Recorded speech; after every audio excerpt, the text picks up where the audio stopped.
Yung pong search warrant, kung ano man ang makuhang ebidensya doon, ay direktang binibigay po yun sa court, and that is now considered as evidence by the court that issued the search warrant.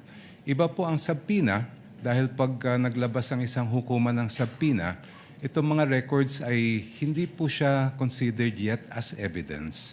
Yan po ay ipoproduce lang, dadalhin lang po sa korte, and now it is up to the parties, and I refer to both parties, to decide which of those documents may be relevant in terms of the evidence that they